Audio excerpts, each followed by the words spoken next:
अस्सलाम वालेकुम स्टूडेंट्स, मैं आपको कराऊंगा active voice and passive voice. Active voice and passive voice grammar का वो पार्ट है जिसके बारे में अक्सर स्टूडेंट्स परेशान रहते हैं। मगर मैं जिस तरीके से आपको एक्टिव वॉइस और पैसिव वॉइस समझाऊंगा, इससे न सिर्फ आप खुद को अच्छी तरह समझ लग जाएगी बल्कि आप दूसरों को भी एक्टिव वॉइस और पैसिव वॉइस समझाया करेंगे इंशाल्लाह। तो आइए अब शुरू करते हैं एक्टिव वॉइस पैसिव वॉइस। सबसे पहले हम करते हैं प्रेजेंट इंडेफिनिट टेंस के बारे में कि इस टेंस के जो सेंटेंसेस हैं वो किस तरह से पैसिव वॉइस में कन्वर्ट होते हैं। स्टूडेंट्स, हम बारी बारी तमाम टेंसेस के जिनके एक्टिव टू पैसिव चेंज हो जाते हैं, जो कन्वर्ट हो जाते हैं एक्टिव टू पैसिव, उनका जिक्र करेंगे। तो सबसे पहले हम बात करते हैं प्रेजेंट इंडेफिनिट टेंस के बारे में। तो जो बेसिक पार्ट्स होते हैं एक सेंटेंस के, वो ये तीन होते हैं: सब्जेक्ट, वर्ब एंड ऑब्जेक्ट। ये तीन पार्ट्स होते हैं। सब्जेक्ट होता है, वर्ब और ऑब्जेक्ट। जो प्रेजेंट इंडेफिनिट टेंस है इसमें फर्स्ट फॉर्म इस्तेमाल होती है जो वर्ब की। अब आपको बता दूं, जो टेंसेस हैं उनका डायरेक्ट ताल्लुक वर्ब से होता है। जो कि ये तीनों पार्ट्स हैं, सब्जेक्ट, वर्ब एंड ऑब्जेक्ट। इन तीनों पार्ट्स में से जो वर्ब है it is directly related to the tense. Verb की प्रॉपर फॉर्म का इस्तेमाल ही डिफरेंट टेंसेस बनाता है। तो अब नेक्स्ट देखते हैं। फॉर एग्जांपल ये मैंने एक सेंटेंस यहाँ पे बनाया है प्रेजेंट इंडेफिनिट टेंस का। दे हेल्प द पीपल, वो लोगों की मदद करते हैं। अब ये जो प्रेजेंट इंडेफिनिट टेंस का सेंटेंस है, अब इससे पहले हमने आइडेंटिफाई करना है जो दे है ये सब्जेक्ट है, हेल्प ये वर्ब है, द पीपल ये ऑब्जेक्ट है। जो ऊपर तकसीम मैंने अभी आपको बताई कि शुरू में सब्जेक्ट होता है, बाद में वर्ब होता है और आखिर में ऑब्जेक्ट होता है। तो इसमें सब्जेक्ट दे है, हेल्प ये वर्ब है, द पीपल ये ऑब्जेक्ट है। अब जब आप इस एक्टिव वॉइस सेंटेंस को पैसिव वॉइस में कन्वर्ट करना है तो ये जो ऑब्जेक्ट है इसको आपने सब्जेक्ट बना देना है और ये जो सब्जेक्ट है इसको आपने ऑब्जेक्ट बना देना है। मुराद ये है कि ये जो ऑब्जेक्ट है इसको आपने सब्जेक्ट की जगह पे ले आना है और ये जो सब्जेक्ट है इसको आपने ऑब्जेक्ट की जगह पे ले आना है। फॉर एग्जाम्पल द पीपल, ये यहाँ पे ऑब्जेक्ट था, अब यहाँ पे मैं इसको सब्जेक्ट के तौर पे इसको शुरू में प्लेस कर दिया। तो द पीपल इस सेंटेंस के शुरू में आ गया। ये ऊपर वाला सेंटेंस एक्टिव वॉइस का सेंटेंस था, अब हम इसका पैसिव वॉइस बनाने जा रहे हैं और पैसिव वॉइस के लिए द पीपल ये ऑब्जेक्ट है और यही ऑब्जेक्ट यहाँ पे सब्जेक्ट के तौर पे आ जाएगा। तो द पीपल यहाँ पे सब्जेक्ट के तौर पे आ गया। अब आपने देखना ये है कि जब सेंटेंस में ये वर्ब की फर्स्ट फॉर्म लगी हुई है तो लामहाला ये प्रेजेंट इंडेफिनिट टेंस का सेंटेंस है। तो जब आपने इसको पैसिव वॉइस में कन्वर्ट करना है तो यहाँ पे इज या एम या आर के बाद वर्ब की थर्ड फॉर्म का इस्तेमाल होना है। तो इज किसके साथ आएगा, एम किसके साथ आएगा, आर किसके साथ आएगा, ये अभी आपको बताता हूँ। द पीपल चूंकि प्लूरल नाउन है, ये जमा का इसम है, तो इसके लिए आपने आर का इस्तेमाल करना है। अगर यहाँ पे वहाद हो जैसे द मैन तो फिर यहाँ पे एज लगाना है, अगर आई हो तो यहाँ पे एम लगाना है। तो यहाँ पे एज एम आर के बाद वर्ब की थर्ड फॉर्म यही जो हेल्प है यहाँ पे थर्ड फॉर्म के तौर पे यहाँ पे आ जाएगा। ये बात याद रखें, जब पैसिव वॉइस में हम सेंटेंसेस को लिखते हैं तो हमेशा वर्ब की थर्ड फॉर्म का इस्तेमाल करते हैं। तो यहाँ पे एज एम आर के बाद थर्ड फॉर्म, तो यहाँ द पीपल के बाद आर और हेल्प की तीसरी फॉर्म हेल्प्ड। फिर यहाँ पे हम लगाएंगे बाय। तमाम सेंटेंसेस में जब आप उनको पैसिव वॉइस बना रहे हैं, एक्टिव वॉइस से पैसिव वॉइस में कन्वर्ट कर रहे हैं, तो फिर थर्ड फॉर्म के बाद आपको बाय लगाना पड़ेगा। और फिर ये जो सब्जेक्ट था इसको यहाँ पे हमने ऑब्जेक्ट की जगह पे प्लेस किया। मगर ये बात याद रखें, ये प्रोनाउन है और जब वो ऑब्जेक्टिव केस में आएगा, ये जो सब्जेक्ट है जब ये अपने ऑब्जेक्ट की जगह पे आएगा तो इसका केस भी ऑब्जेक्टिव यहाँ पे लगेगा। दे सब्जेक्टिव केस में है तो इसका ऑब्जेक्टिव केस देम होगा। चूंकि वो ऑब्जेक्ट की जगह पे आ रहा है तो उसकी हालत भी ऑब्जेक्टिव ही लगेगी। चूंकि यहाँ पे ये मफूल की जगह पे है तो उसकी मफूली हालत लगेगी। यहाँ पे वो फाइल की जगह पे था तो वहाँ पे उसकी फाइली हालत दे लगी हुई है, तो यहाँ पे उसकी मफूली यानी ऑब्जेक्टिव केस देम लगेगा। अब आप देखें इन अलामतों से, यहाँ पे ये मैं आपको समझा रहा हूँ, ये जो अंडरलाइंस मैंने वर्ड्स कर दिए और जो अभी अभी मैंने आपको समझाया है कि ये जो द पीपल है ये यहाँ पे शुरू में सब्जेक्ट आ जाएगा। और ऐसे ही ये जो सब्जेक्ट है ये बाय के बाद ऑब्जेक्टिव केस में ऑब्जेक्ट की जगह पे चला जाएगा, और ये जो वर्ब है ये अपनी तीसरी फॉर्म के साथ यहाँ पे आ जाएगा। शुरू में यहाँ पे helping verb is am are के साथ, चूंकि ये द पीपल्स प्लूरल सब्जेक्ट है तो यहाँ पे आर का इस्तेमाल होगा। आगे चलते हैं। To make passive voice you are to keep these rules in mind. किसी सेंटेंस को पैसिव वॉइस में बनाने के लिए आपको ये जो रूल्स हैं इनको ध्यान में रखना पड़ेगा। एक्टिव वॉइस में जो सब्जेक्ट होता है वो पैसिव वॉइस में जाकर ऑब्जेक्ट बन जाता है, ये बात आपको ध्यान में रखनी है। जैसे आई अम्यूज हिम, मैं उसे खुश करता हूँ, मैं उसे महसूस करता हूँ। जब आपको जब आपने इसका पैसिव वॉइस बनाना है, ही इज अम्यूज्ड बाई मी। अब ये जो हिम है यहाँ पे ये सब्जेक्ट की जगह पे आ जाएगा और इसकी हालत भी सब्जेक्टिव यानी फाइली हालत यहाँ पे लगेगी। तो हिम की फाइली हालत ही होती है तो यहाँ पे ही लगाएंगे, और ही चूंकि वाहद है सिंगुलर है तो इसके साथ इज लगाएंगे, और अम्यूज वर्ब की फर्स्ट फॉर्म है यहाँ पे इसकी थर्ड फॉर्म लग जाएगी, और इसके बाद बाय और आई जो सब्जेक्टिव केस में है सब्जेक्ट है, यहाँ पे ऑब्जेक्ट की जगह पे इसका ऑब्जेक्टिव केस मी लगेगा। नेक्स्ट चलते हैं, और इन चीजों को भी आपने ध्यान में रखना है। आई जो है चूंकि सब्जेक्टिव केस में होता है, ये सब्जेक्ट की जगह पे जब इसने ऑब्जेक्ट की जगह पे आना है तो इसका केस भी ऑब्जेक्टिव लगेगा, फिर आपने बाय मी लगाना है। ये एक्टिव वॉइस में आई है, जब आपने इसको पैसिव वॉइस में लेके जाना है तो बाय लगा के सेंटेंस के एंड पे फिर मी लगाना पड़ेगा आपको। इस तरह we by us, you by you, he by him, she by her, it by it, they by them, who by whom. ऐसे ही अगर आपने ऑब्जेक्टिव को सब्जेक्टिव की जगह पे लाना है, चूंकि यहाँ पे हमने देखा कि जब आपने एक्टिव टू पैसिव करना है तो सब्जेक्ट ऑब्जेक्ट बन जाता है। ऐसे ही उसी सेंटेंस का जो ऑब्जेक्ट है वो सब्जेक्ट की जगह पे आ जाता है तो उसका यहाँ पे सब्जेक्टिव केस लगेगा। अगर वहाँ पे ऑब्जेक्टिव केस मी है ऑब्जेक्ट का, तो यहाँ पे नेक्स्ट पैसिव वॉइस में लगाते वक्त उसको सब्जेक्टिव केस में लेके आएंगे क्योंकि वो सब्जेक्ट की जगह पे आ रहा है। ऐसे अस वहाँ पे वही बनेगा, यू ही रहता है, हिम ही बन जाएगा, हर शी इट ही रहेगा, और देम सब्जेक्ट की जगह पे आके दे बन जाएगा। नेक्स्ट आगे देखते हैं। दे, वी, यू, द स्टूडेंट्स, ये बात कर रहे हैं प्रेजेंट इंडेफिनिट टेंस की, तो इनके साथ लगेगा यहाँ पे आर। ठीक है। A student makes a noise शुरू में आ जाएगा, ये सिंगुलर है तो इज लग जाएगा, वर्ब की थर्ड फॉर्म मेड आ जाएगी, बाय के बाद अ स्टूडेंट यहाँ पे ऑब्जेक्टिव केस में आ जाएगा। दे मेक अ नॉइज, तो अ नॉइज शुरू में आ जाएगा, is made by them. I make a noise शुरू में आ जाएगा, is made by me. She makes a noise is made by her.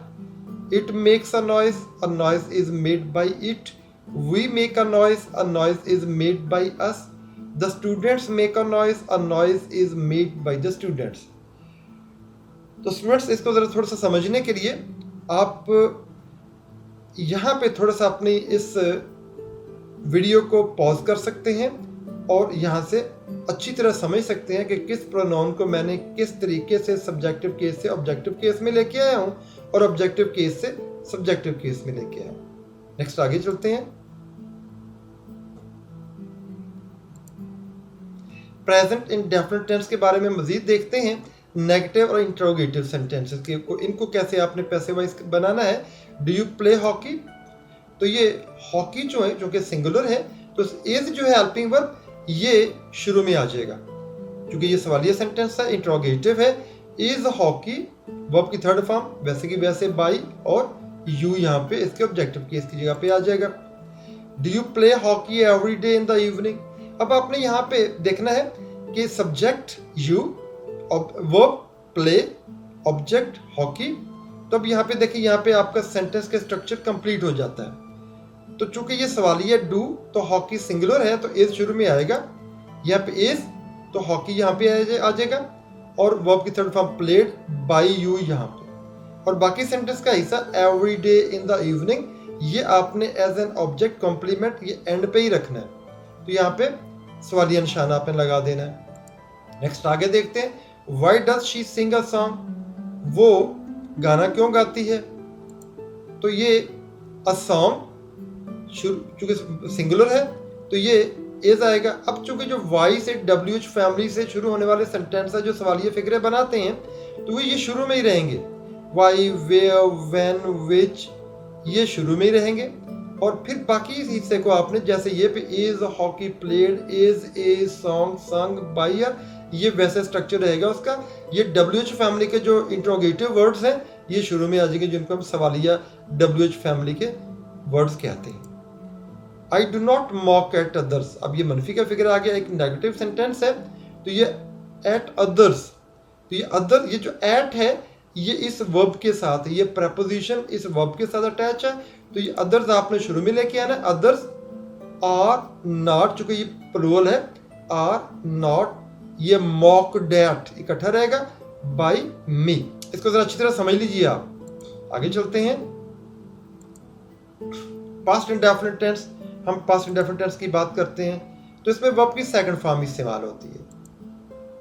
They help the people, ये वर्ब की सेकंड फॉर्म है, तरीका वही है। तो यहाँ पे जो सेकंड फॉर्म है इसमें आपने यहाँ पे वाज या वर लगाना है। प्रेजेंट इंडेफिनिट टेंस में इज या एम या आर लगाते थे, ये चूंकि वर्ब की सेकंड फॉर्म आ गई है, पास्ट इंडेफिनिट टेंस है, तो यहाँ पे वाज या वर आएगा। जो सिंगुलर है उनके साथ आपने वाज लगाना है, और जो प्लूरल है जिससे यहाँ पे द पीपल है, इनके साथ आपने वर का इस्तेमाल करना है। यहाँ पे मैं अंडरलाइन कर दूं, यहाँ पे देखिए द पीपल, इसको अंडरलाइन कर दिया तो ये आ जाएगा सब्जेक्टिव केस की जगह पे। और ऐसे ये जो सब्जेक्ट है ये आ जाएगा आपको यहाँ पे ऑब्जेक्ट, यहाँ पे इसका ऑब्जेक्टिव केस के साथ। और ये मैंने एरो का निशान भी यहाँ पे आपको लगा दिया। और ऐसे ही ये वर्ब की थर्ड फॉर्म लग जाएगी और यहाँ पे वाज या वर्ब हेल्पिंग वर्ब लगेगा। ये बात याद रखें कि तमाम पैसिव वॉइसेस में, तमाम पैसिव वॉइस सेंटेंसेस में यहाँ पे हेल्पिंग फॉर्म्स डिफरेंट होती रहेंगी। ये डिफरेंट हेल्पिंग फॉर्म्स के साथ वर्ब की हमेशा थर्ड फॉर्म ही इस्तेमाल होगी। यानी यहाँ पे हेल्पिंग वर्ब्स चेंज होते रहेंगे डिफरेंट टेंसेस के एतबार से, मगर यहाँ पे वर्ब की थर्ड फॉर्म का इस्तेमाल ही करेंगे। नेक्स्ट चलते हैं, ये इसका मैंने तरीका आपको बता दिया। They, we, you, the students, plural के साथ आपने वर्ब का इस्तेमाल करना है। और he, she, it, I, a student के साथ आपने वॉज का इस्तेमाल करना है। कुछ एग्जांपल्स देखते हैं। ही मेड अ नॉइज, तो इसका पैसिव वॉइस बनेगा, a noise was made by him. A student made a noise was made by a student. They made a noise was made by them. I made a noise was made by me. She made a noise was made by her. It made a noise was made by it. We made a noise was made by us. The students made a noise was made by the students. Next आगे देखते हैं, past indefinite tense. अब इनके negative और interrogative sentences की बात करते हैं। डिड यू प्ले हॉकी, क्या तुमने हॉकी खेली। अब इसको हॉकी को शुरू में लेके आएंगे, चूंकि ये सवालिया फिक्र है तो ये वाज या वर यहाँ पे इस सेंटेंस के शुरू में लग जाएंगे सब्जेक्ट से भी पहले। वॉज हॉकी, प्लेड वर्ब की थर्ड फॉर्म ऐसा ऐसे ही है, और बाई के बाद यू यहाँ पे ऑब्जेक्टिव केस, ऑब्जेक्ट यहाँ पे आ जाएगा। Did you play hockey every day in the evening. अब every day in the evening ये सब्जेक्ट कॉम्प्लीमेंट है, ये एंड पे ही रहेगा, ये हॉकी शुरू में, और चूंकि सवालिया फिक्रा है तो वॉज शुरू में आ जाएगा। Was hockey played by you every day in the evening, ये सेंटेंस के एंड पे रहेगा। When did she recite the Holi Quran, the Holi Quran ये ऑब्जेक्ट है, यहाँ पे ये सब्जेक्ट बन जाएगा, और चूंकि ये सिंगुलर है तो यहाँ पे वॉज शुरू में आ जाएगा। और ये व्हेन जो है, चूंकि ये WH फैमिली से सवालिया फिक्रा शुरू हो रहा है तो ये वॉज से पहले शुरू में इसको प्लेस कर देंगे, जैसे एक्टिव वॉइस में when was the holy Quran recited by her. I did not mock at others. अब mock at इकट्ठा ही रहेगा, ये वर्ब के साथ ही preposition है तो others शुरू में आ जाएगा। ये चूंकि प्लूरल है तो वर लगेगा। ये negative were not mocked at by me, ये आई एंड पे ऑब्जेक्ट जहाँ पे आ जाएगा अपने ऑब्जेक्टिव केस के साथ। नेक्स्ट आगे चलते हैं, फ्यूचर इंडेफिनिट टेंस की बात करते हैं। सब्जेक्ट के बाद विल या शैल और बाद में वर्ब की फर्स्ट फॉर्म इसमें इस्तेमाल होती है। For example they will help the poor, वो गरीबों की मदद करेंगे। The people will be helped by them. अब यहाँ पे देखें, जैसे हमने पहले देखा है, ये जो ऑब्जेक्ट है यहाँ पे सब्जेक्ट की जगह पे आ जाएगा, द पीपल यहाँ पे आ जाएगा, ठीक है। और नेक्स्ट ये जो सब्जेक्ट है ये यहाँ पे एंड पे ऑब्जेक्टिव केस के साथ ऑब्जेक्ट की जगह पे चला जाएगा बाई के बाद। और ये जो तीर के निशान के साथ भी इसको क्लियर कर दिया। और ऐसे ही विल शेल के बाद यहाँ पे बी का इजाफा करना है आपने, क्योंकि ये फ्यूचर इंडेफिनिट टेंस में विल बी शेल बी के बाद ये वर्ब की थर्ड फॉर्म आपने लगानी है। इसलिए मैंने इसको बी को हाईलाइट कर दिया। विल ऑलरेडी हेल्पिंग वर्ब वहाँ पे मौजूद है और वर्ब की थर्ड फॉर्म ही लगेगी पैसिव वॉइस में, पहले आपको बता चुका हूँ। और यहाँ पे इसमें इजाफा आपने बी का करना है, विल या शेल के साथ बी का इजाफा आपने करना है। नेक्स्ट आगे देखते हैं प्रेजेंट कॉन्टिन्यूअस टेंस। इसमें सब्जेक्ट के बाद इज या एम या आर के बाद वर्ब की फर्स्ट फॉर्म के साथ आपने आईएनजी का इस्तेमाल करना है। For example they are helping the poor, तो इसका passive voice the people are, यहाँ पे वाहद है तो इज लगाना, जमा है तो आर लगाना, ठीक है, आई हो तो एम लगाना। तो फिर आपने इजाफा करना है बीइंग का, और यहाँ पे थर्ड फॉर्म तो लगेगी, पहले भी बता चुका हूँ। तो है कि वर्ब की हमेशा थर्ड फॉर्म का इस्तेमाल ही होगा पैसिव वॉइस में। और यहाँ पे आपने helping verb is am are के बाद बीइंग का इजाफा करना है, इसलिए मैंने यहाँ पे इसको हाईलाइट कर दिया। तो the people are being helped by them, जो मैंने इनको अंडरलाइन कर दिया, यहाँ पे इनको आपको बता दिया, ऑलरेडी आपको बता चुका हूँ कि ऑब्जेक्ट सब्जेक्ट की जगह पे आ जाएगा और जो सब्जेक्ट है ये यहाँ पे ऑब्जेक्ट की जगह पे आ जाएगा और जो वर्ब है वो यहाँ पे इसकी थर्ड फॉर्म आ जाएगी शुरू में हेल्पिंग वर्ब्स के साथ। नेक्स्ट आगे चलते हैं पास्ट कॉन्टिन्यूअस टेंस। इसमें वाज ये वर्ब के बाद वर्ब की थर्ड फॉर्म के साथ, इसमें वाज ये वर्ब के बाद वर्ब की फर्स्ट फॉर्म के साथ आपने यहाँ पे आईएनजी लगानी है। दे वर हेल्पिंग द पीपल, और ये पीपल शुरू में आ जाएगा, जैसे यहाँ पे अंडरलाइन मैंने कर दिया। और ये चूंकि प्लूरल है तो वर आ जाएगा। और बीइंग, चूंकि कॉन्टिन्यूअस के जितने भी टेंसेस हैं ये दोनों पास्ट कॉन्टिन्यूअस और प्रेजेंट कॉन्टिन्यूअस, इनमें आपने बीइंग का इस्तेमाल करना है, क्योंकि फ्यूचर कॉन्टिन्यूअस का पैसिव वॉइस होता ही नहीं है, ठीक है। तो यहाँ पे बीइंग और वर्ब की थर्ड फॉर्म बाई और दे आ जाएगा, ठीक है। ऐसे मैंने इनको एरो के साथ जो है ना ये क्लियर कर दिया ताकि आपको समझ लग जाए। और यहाँ पे है वर्ब की थर्ड फॉर्म। नेक्स्ट आगे देखते हैं future continuous tense. He will be writing a letter, वो एक खत लिख रहा होगा। We shall be waiting for our guest, हम अपने मेहमानों का इंतजार कर रहे होंगे। I will be watching TV at 5 this evening, मैं शाम को 5 बजे टीवी देख रही होंगी। तो ये जो सेंटेंसेस हैं ये फ्यूचर कॉन्टिन्यूअस के, इनको हम पैसिव वॉइस में कन्वर्ट नहीं करते क्योंकि ये पैसिव वॉइस में कन्वर्ट होते ही नहीं है, ठीक है। नेक्स्ट आगे चलते हैं प्रेजेंट परफेक्ट टेंस। इसमें हैज या हैव के बाद वर्ब की थर्ड फॉर्म का हम इस्तेमाल करते हैं। They have returned our loan, उन्होंने हमारा कर्ज चुका दिया, वापस कर दिया।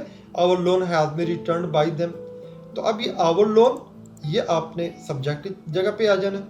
और यहाँ पे आपने देखना हैज या हैव, यहाँ पे भी हैज या हैव ही रहेगा।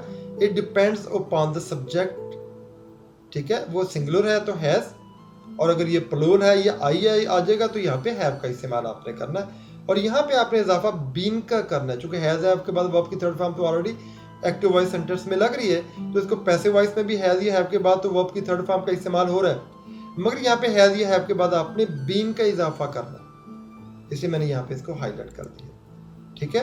तो ये ऑब्जेक्ट है ये सब्जेक्ट की जगह पे आ जाएगा अपने ऑब्जेक्टिव केस के साथ। और ऐसे ही जो सब्जेक्ट है ये यहाँ पे ऑब्जेक्ट की जगह पे आ जाएगा अपने ऑब्जेक्टिव केस के साथ, और वर्ब की थर्ड फॉर्म लग जाएगी हैज बीन या हैव बीन के बाद। अब बात करते हैं पास्ट परफेक्ट टेंस की।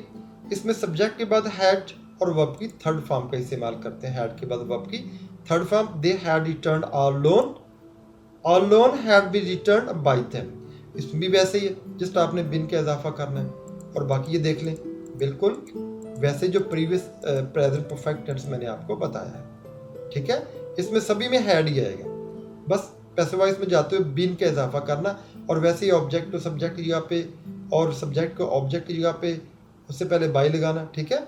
तो ये उसी तरीके के साथ आपने इसको समझना है और ऐसे ही करना है। फ्यूचर परफेक्ट टेंस, सब्जेक्ट के बाद विल या शैल के बाद हैव लगेगा और वर्ब की थर्ड फॉर्म, जैसे they will have returned our loan, तो यहाँ पे देखिए our loan will have been returned by them. Will have के बाद यहाँ पे आपने बीन लगाना है जब आपने पैसे वाइज में लेके जाना, बस बहुत ही आसान है। ठीक है, आवर लोन ये यहाँ पे शुरू में आ गया। ठीक है, ऐसे आप देखें सब्जेक्ट ऑब्जेक्ट यहाँ पे आ गया और ये जो वर्ब है विल हैव रिटर्न, तो विल हैव बीन के इजाफा करना और वर्ब की थर्ड फॉर्म वैसे लगानी है आपने। बहुत ही आसान है, बहुत सिंपल है। नेक्स्ट आगे बात करते हैं इंपेरेटिव सेंटेंसेस की। तो इंपेरेटिव सेंटेंसेस जो है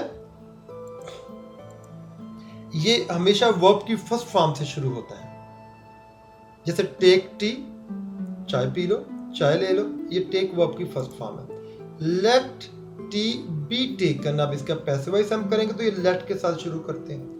पहले दोबारा बता दूं आपको, जितने भी इंपेरेटिव सेंटेंसेस हैं इनको उर्दू में हुक्मिया फिक्रा कहते हैं, इनके शुरू में वर्ब की फर्स्ट फॉर्म आती है। शुरू ही वर्ब की फर्स्ट फॉर्म से होते हैं। जो इनके अफर्मेटिव सेंटेंसेस हैं, जो सिंपल स्टेटमेंट्स हैं, हाल बता जो नेगेटिव सेंटेंस है वो डू नॉट से शुरू होते हैं। डू नॉट के बाद वर्ब की फर्स्ट फॉर्म, तो यहाँ पे ये टेक वर्ब की फर्स्ट फॉर्म है। टेक टी, चाय पी लो, तो लेट के बाद आपने ऑब्जेक्ट टी आना है, तो फिर बी का इस्तेमाल करना, वर्ब की थर्ड फॉर्म इस्तेमाल कर देनी है। इसमें बाय का इस्तेमाल नहीं होगा क्योंकि सब्जेक्ट ही नहीं होता। ठीक है, let tea be taken. Drink water, let water be drunk. अब मैंने अभी बताया आपको कि या तो ये वर्ब की फर्स्ट फॉर्म से शुरू होते हैं, जैसे ड्रिंक वर्ब की फर्स्ट फॉर्म है और टेक वर्ब की फर्स्ट फॉर्म है, या नेगेटिव के सेंस में, नेगेटिव सेंटेंसेस में डू नॉट के बाद वर्ब की फर्स्ट फॉर्म में इस्तेमाल होते हैं। डू नॉट के बाद वर्ब की फर्स्ट फॉर्म इस्तेमाल होती है। Do not mock others, let others not be mocked, तो लेट के बाद अदर्स, यहाँ पे नॉट बी लगाना, जैसे वहां पे बी लगाया था, यहाँ पे नॉट बी और वर्ब की third form. Please do me a favour today, तो आपने प्लीज को कन्वर्ट कर देना, चेंज कर देना यू आर रिक्वेस्टेड। चूंकि वो कहता है please do me a favour today, तो वो यू से कह रहा है, तो आपने यहाँ पे यू आर रिक्वेस्टेड, फिर टू के बाद to do me a favour today. You are requested to do me a favour today. इस सेंटेंस को जरा आप अच्छी तरह समझ लीजिए। Kindly do not smoke at public place, मेहरबानी करके पब्लिक प्लेस पे स्मोकिंग मत कीजिए। तो यहाँ पे काइंडली भी प्लीज के मानों में मेहरबानी करके। ठीक है, you are requested not to smoke at public place. Next आगे देखते हैं, हु वाला जो फिक्रे हैं, ये जो मैंने अभी प्रीवियस सेंटेंसेस में प्रीवियस टेंसेस को समझाते वक्त आपको बताया है कि जो WH फैमिली के हैं उनको आपने फिक्रे के शुरू में लगा देना है सवालिया बनाते हुए, वाई, वेयर, व्हेन, विच। ठीक है, मगर जो हु वाला है सेंटेंस ये बिल्कुल डिफरेंट तरीके से होगा, क्योंकि हु खुद एक सब्जेक्ट के तौर पे आता है। हु के बाद कोई मजीद सब्जेक्ट का इस्तेमाल नहीं होता। जैसे हु टेक्स एक्सरसाइज डेली, अब ये हु टेक्स एक्सरसाइज डेली, रोजाना मशक कौन करता है, तो ये हु ही सब्जेक्ट है, तो आपने शुरू में बाई होम से इसको लगाना है। इसको पैसिव वॉइस बनाते वक्त बाई होम, अब एक्सरसाइज सिंगुलर है तो इससे पहले इज लग जाएगा, इज एक्सरसाइज टेकन डेली। ये प्रेजेंट इंडेफिनिट टेंस का सेंटेंस है। Who broke the window, broke second form है, तो आपको पता है वाज वर्क के साथ आना थर्ड फॉर्म। तो हु किस लिए, या शुरू में बाई होम आएगा, by home was the window broken. Who will join us tomorrow, ये फ्यूचर इंडेफिनिट टेंस का फिक्र है, विल चल के बाद वर्ब की फर्स्ट फॉर्म लगी हुई, तो यहाँ पे बाई होम आ जाएगा।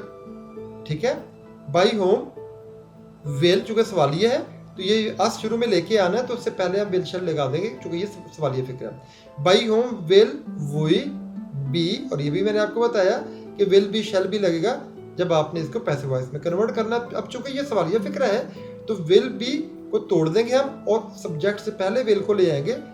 बाई होम विल, यस की जगह पे वही आ जाएगा, वही बी वर्ब की थर्ड फॉर्म जॉइंट।